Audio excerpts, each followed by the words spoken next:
Back to my channel. Now today I'll be sharing with you how I made this super soft lemon and cardamom mandazis. They were so delicious and they were soft even after 3 days. Now let's get started.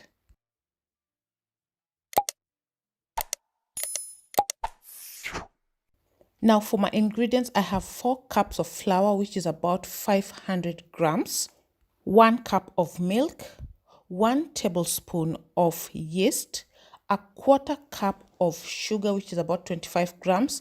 I also have 1 teaspoon of cardamom powder, 4 tablespoons of margarine. You can use 2 tablespoons of oil if you don't want to use margarine.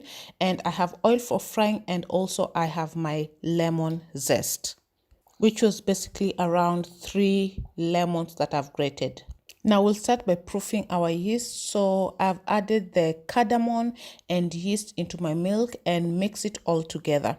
Now I wanted to give you other alternative. If you don't want to use yeast, you can just use all-purpose flour and just proceed and skip this step.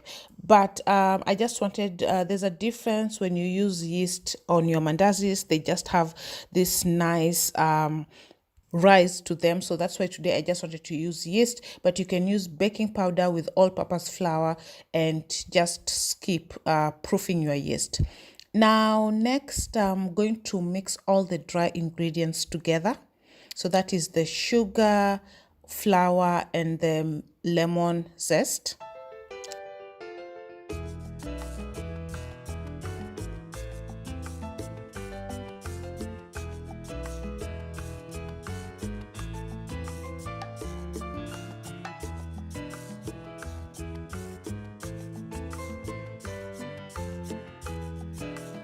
Then I went ahead to add my margarine and mix it well with the flour until it completely mixes well and dissolves.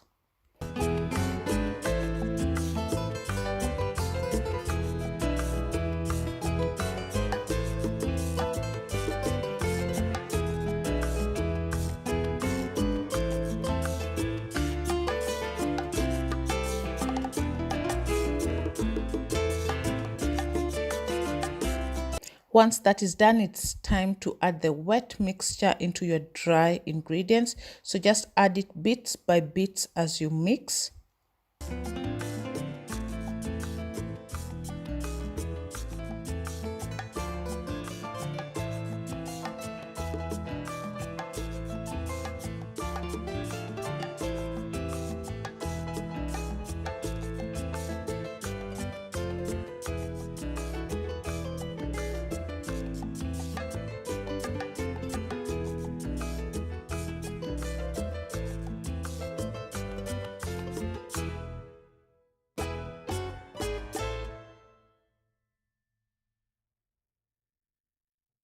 And it's not also too soft.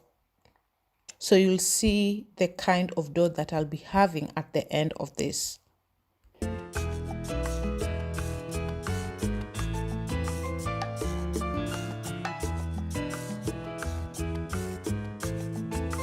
Now, as you can see, my dough is really soft and it's also not sticking on my hands. So we will let it rest for about an hour. So just take your bowl, add a little bit of oil and brush it so that when the dough rises, it does not stick at the sides. Now, if you used baking powder or all-purpose flour and skipped the yeast part, then you can let your dough rest for about 20 to 30 minutes.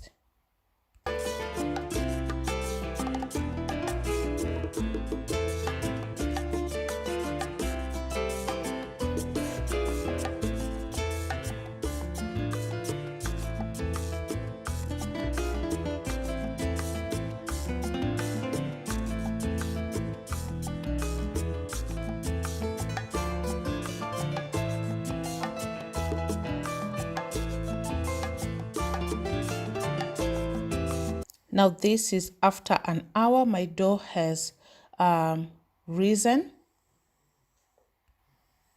It's also really soft, as you can see, and this is what you want.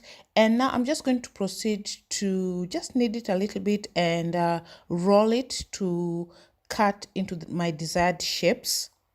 If you want your mandazis to be a bit thicker on the inside, meaty, then you can make them a little bit thicker. I wanted mine with a little bit hollow on the inside, so that's why it's a little bit thin. So it's all about your preference.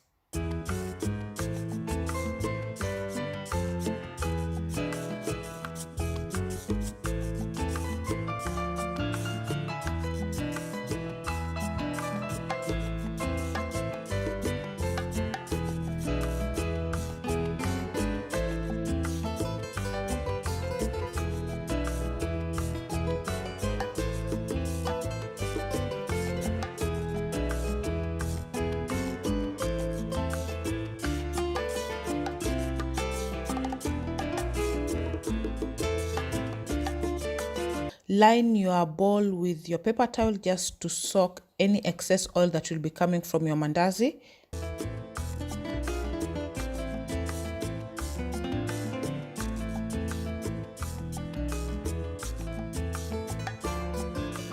We will be making our mandazis on medium-high heat. So this is my oil. A quick test or a tip that I will give you. You can take a wooden spoon and put in your oil. And when you see the bubbles coming around it, then it means that your oil is ready and you can fry your mandazis. So put your mandazis, turn them, and let them cook until they are golden brown.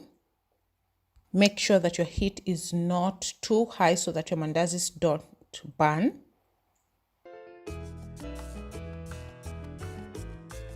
And here you can see the mandazis, how beautiful they are.